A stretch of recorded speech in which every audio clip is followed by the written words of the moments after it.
What's up guys, it's Joseph, and in my last video when I did the review of the PSA Dagger slide with suppressor height sights, I mentioned that with the Dagger frame I was having some issues with a Timney Alpha Glock Gen 3 trigger, and so in this video I wanted to cover what I think is going on. So when I had the Timney Alpha trigger in the PSA Dagger frame, I was getting light primer strikes with 3 different types of ammo.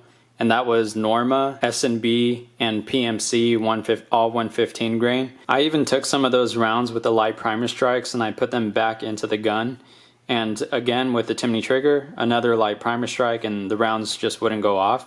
Before I swapped the Timney into this P80, I had it in the Dagger and then I made this clear backplate so that I can try and see what's going on with the trigger and why I was getting light primer strikes. What I immediately noticed is that with a standard type Glock trigger, so this is a Lone Wolf universal Glock trigger, between this and the Timney, there's a huge difference in the amount of compression of the striker spring, and I'll try to show that to you right now.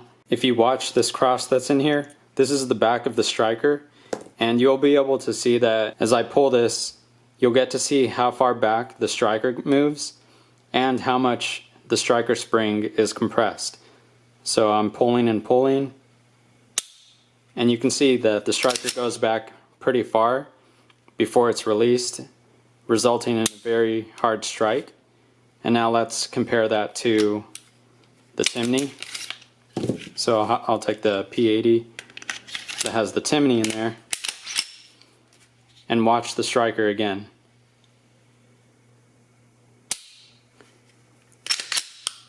So as you probably noticed, there's almost no movement in the striker, and that's basically because of the design of the Timney.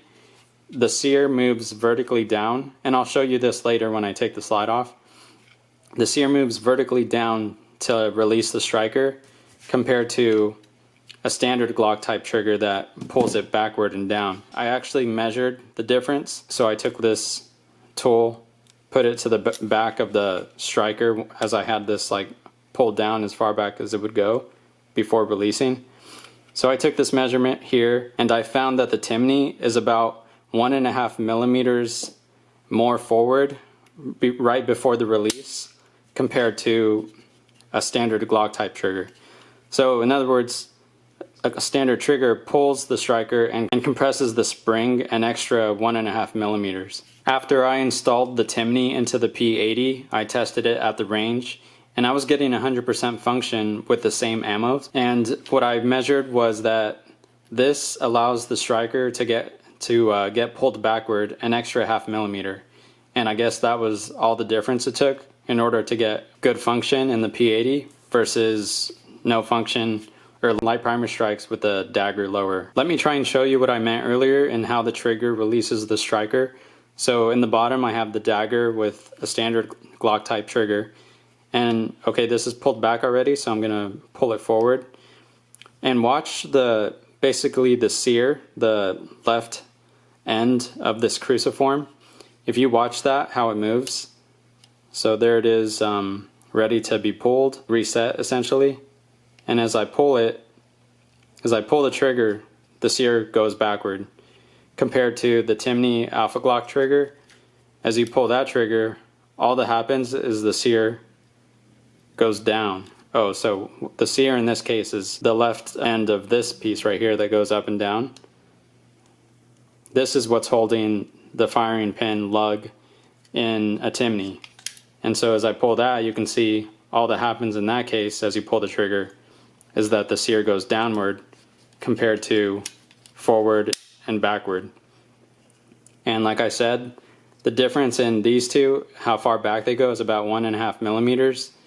And then there's a difference between the Dagger and the P80. It positions the sear an extra 0.5 millimeter more to the back, therefore a little bit more compression of the firing pin spring. So that's my theory on why the Timney is not working in the PSA Dagger. If you guys have any other ideas, please leave that in the comment section, or any questions. I always get back to you guys. And like I talked about before, I'm still working on a comparison between Stealth 165 grain and this Hush 147 grain through my suppressor.